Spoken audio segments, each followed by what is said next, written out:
Hey everybody, it's Birdie Boogie. It is January 22nd, 2020, and here is some news in the world of professional wrestling that you might have missed today. So tonight, AEW will have a taped episode of Dynamite that was taped last night on the Chris Jericho Rock and Wrestling Rager at Sea, but it's looking like next year's AEW Dynamite episode from the boat won't be delayed. We already reported a couple days ago that the third Jericho Cruise is already announced and will be happening. And now, Cody actually announced last night before the taping began for AEW Dynamite that next year's AEW Dynamite will broadcast live from the boat. Definitely pretty interesting to see how that's going to work. Obviously, we have no idea what tonight's show looks like. I'm very interested to see what tonight's show looks like, but the fact that it'll be live will be interesting. It will definitely help prevent some spoilers that have been going around already. For tonight's episode, you won't have that same issue next week. It definitely makes you wonder if NXT will have to bump up, their show up a little bit that same night. They've definitely have already announced a title match tonight between Keith Lee and Roderick Strong. You also have Tony Storm wrestling against Io Shirai, I think, for that extra push in ratings. So it'll be interesting to see if if NXT tries to bump up their show a little bit when AEW is actually going to be broadcasting live from the boat. And our next piece of news actually involves AEW again and potentially a new signing that Jon Moxley knows very well. So who could forget the Texas death match at Wrestle Kingdom just a few weeks ago between Lance Archer and Jon Moxley? And it turns out we might not have to wait too much longer for a Jon Moxley-Lance Archer rematch, as Sports Illustrated actually reported today that New Japan's Lance Archer is in talks to join AEW.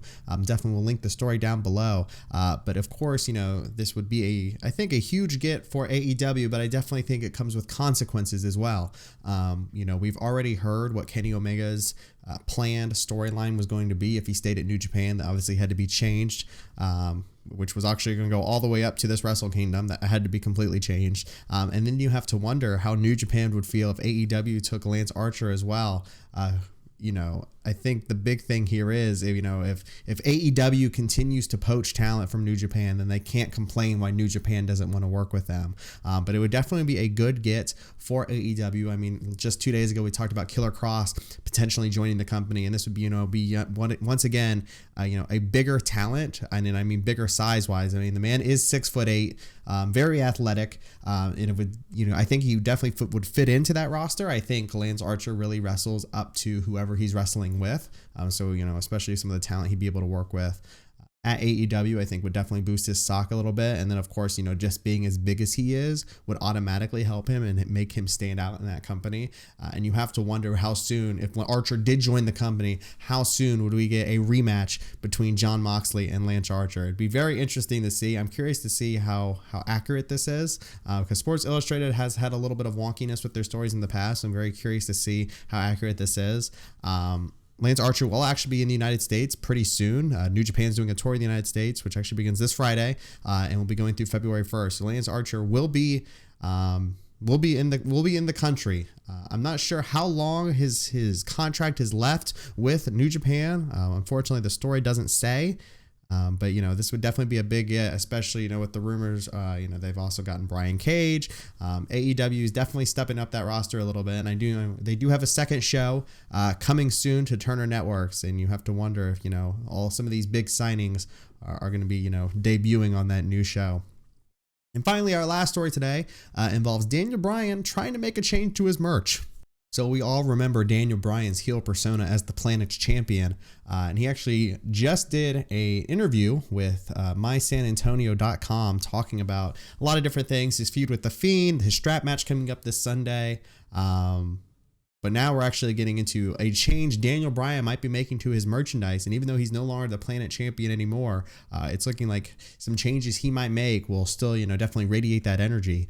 So they asked him about the Planet champion gimmick, and he says, I'm working with the WWE and its merchandise team in that whole run. While they did a Daniel Bryan Planet Champion t-shirt, I never wore one to the ring. One of the things I've always felt very guilty about is this amount of stuff I've specifically sold to people, and I've never done with the intention of, I want to sell all these things. It's just part of what you do. It's like, okay, you wear your shirt to the ring so that people see it and buy it. Well, this was a good opportunity for me to be like, oh no, I shouldn't wear a shirt to the ring because I'm the Planet Champion.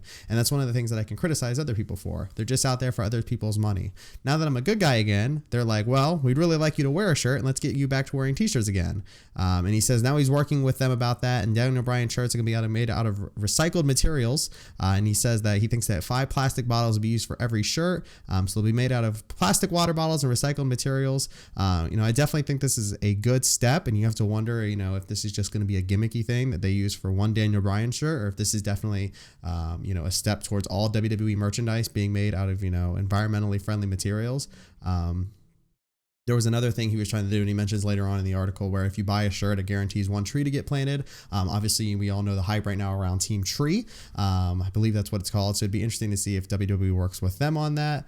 This is definitely a step in the right direction, I think, for being a little bit environmentally conscious with the amount of shirts WWE prints. It'll be interesting to see if that's how they market it. If that's how they really try and push this home, or if this is just a step for all merchandise. There's no time frame on when these shirts might come out. But I think that will be something interesting to see, is when the next Daniel Bryan shirts do come out, are they going to be made out of recycled materials? Will there be a tree planted for every shirt? I think this is definitely something we'll have to take a look at, and we'll just have to wait and see what that next Daniel Bryan shirt is. But yeah, as you can see, not the craziest news day, but definitely some interesting news. Obviously, the Lance Archer news is huge, and then the Daniel Bryan AEW stuff is definitely interesting as well. If you enjoyed the video, go ahead and give me a like down below. Leave me a comment. My question for you is, what will you be watching tonight? AEW or NXT? Lance Archer, yay or nay on going to AEW? And yeah, that's all I got for you today. So just 2 questions. And of course, if you like the video, go ahead and give me a like. Go ahead and give me a subscribe. This is Birdie Boogie. It was January 22nd, 2020, and that was your wrestling news recap. Have a good one.